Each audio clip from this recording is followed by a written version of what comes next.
ছাত্র শিবির এবং ছাত্র দলের সম্পর্ক একেবারেই ভাইয়ের মতো। ভাইয়ের থেকেও বেশি বলতে পারেন।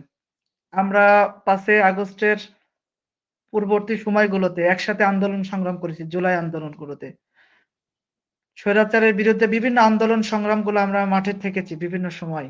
এবং ৫ তারিখ পরবর্তী সময়গুলোতে আলহামদুলিল্লাহ আমাদের ছাত্র শিবির, ছাত্র দল, অন্যান্য ছাত্র সংগঠন যারা কলেজে রয়েছেন তাদের সাথে আলহামদুলিল্লাহ আমাদের সম্পর্ক এখনো অনেক ভালো আলহামদুলিল্লাহ।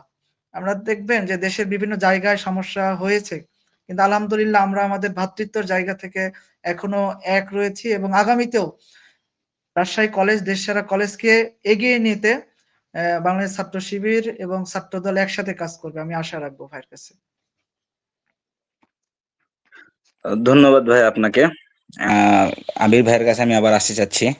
ভাই আপনাদের ছাত্র দলের কাছে আমার একটা প্রশ্ন থাকবে, সেটা হচ্ছে যে মেধাভিত্তিক কর্মসংস্থান নিশ্চিত করার জন্য বিশেষ সহ বিশেষ সরকারি চাকরি সহ যে এই সরকারি চাকরিগুলোতে বৈষম্য, এই বৈষম্য দূর করতে ছাত্রদল কি কি প্রস্তাবনা দিয়েছে বা কি কি কিভাবে কাজ করছে তারা এই সরকারি চাকরিতে বৈষম্য দূর করার জন্য?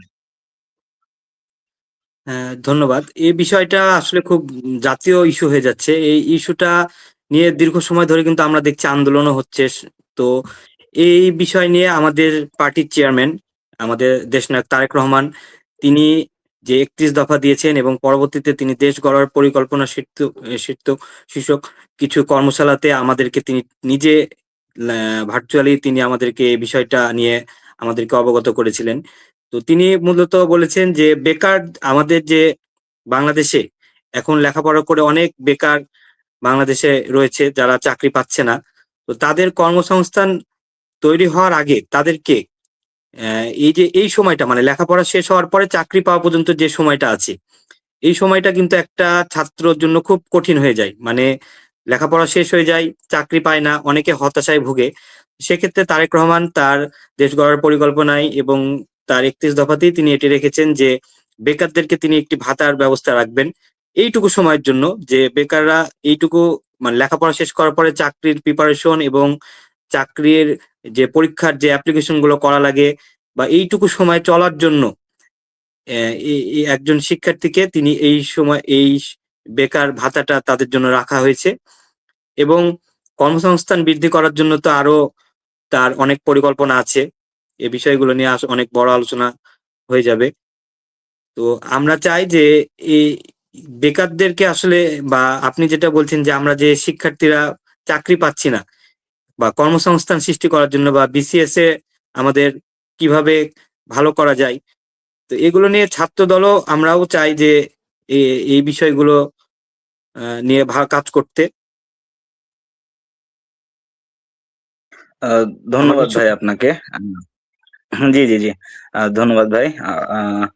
আমি একটু শিবিরের মাসুম ভাইয়ের কাছে আসতে চাচ্ছি যে ভাইয়েরা তো বা ইসলামী ছাত্র শিবির শিক্ষা ব্যবস্থার আমূল পরিবর্তনের কথা বলে থাকে, যে তারা শিক্ষা ব্যবস্থার অনেক ত্রুটি আছে বা এটাকে অনেক পরিবর্তন করা দরকার। তো আপনাদের প্রস্তাবিত শিক্ষা ব্যবস্থাটা কি ধরনের এবং আপনাদের প্রস্তাবিত শিক্ষা ব্যবস্থায় বর্তমান গ্লোবাল চ্যালেঞ্জ মোকাবেলায় কতটুকু প্রস্তুত? জি ধন্যবাদ। বাংলাদেশ ইসলামী ছাত্র শিবির শিক্ষার জন্য বিভিন্ন সময় ছাত্রদের সাথে কিন্তু পাশে ছিলেন। শিক্ষার্থীদের কর্মসূচিগুলোকে তাদের অংশগ্রহণ, বিভিন্ন কারিগরি ট্রেনিং সেন্টার এবং বিভিন্ন যে বিষয়গুলো ইস্যুগুলো রয়েছে বাংলাদেশের প্রত্যেকটা শিক্ষার ক্ষেত্রেও দেখবেন যে আমাদের জাতীয় নেতৃবৃন্দরা বিভিন্ন সময় তারা মন্ত্রণালয় সহ বিভিন্ন জায়গায় শিক্ষার যে গুণগত মান যেন বৃদ্ধি পায় তার লক্ষ্যে কিন্তু কাজ করে যাচ্ছে কিন্তু বাংলাদেশ ইসলামী ছাত্র শিবির। আপনাদের কি প্রস্তাবিত শিক্ষা ব্যবস্থাটা কিরকম বা এটাতে আপনাদের কতখানি চ্যালেঞ্জ মোকাবেলা করতে হবে বর্তমান শিক্ষা ব্যবস্থার সাথে, এই বিষয়টা যদি একটু বলতেন। এই ইস্যুটাতে দেখবেন আসলে দেখেন যে আমরা বাংলাদেশের শিক্ষা ব্যবস্থা এতটাই ভঙ্গুর অবস্থা যে একজন শিক্ষার্থী গ্রাজুয়েশন কমপ্লিট করার পরে কারিগরি শিক্ষা সহ অন্যান্য আনুষঙ্গিক যে শিক্ষা কারিকুলাম যেগুলো রয়েছে তাদের পূর্ণাঙ্গ ব্যবস্থা না থাকার কারণে কিন্তু অসংখ্য ছাত্ররা দিনের পর দিন কিন্তু তারা হচ্ছে তাদের বেকারত্ব প্রকাশ করছে, তারা বেকার হিসাবে থাকছে।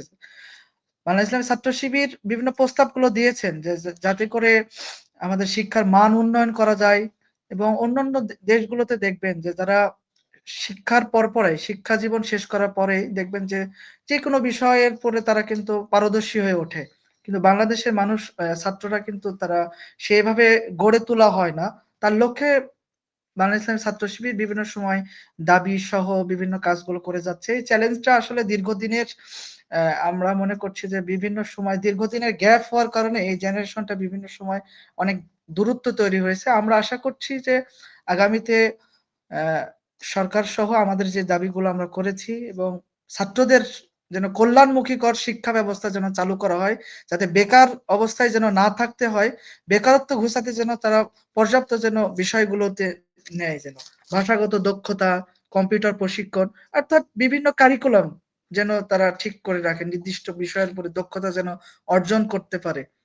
সেই বিষয়গুলো লক্ষ্য রাখার জন্য আমরা দাবি জানিয়েছি বিভিন্ন সময়। ঠিক আছে ভাইয়া, ধন্যবাদ আপনাকে। আমি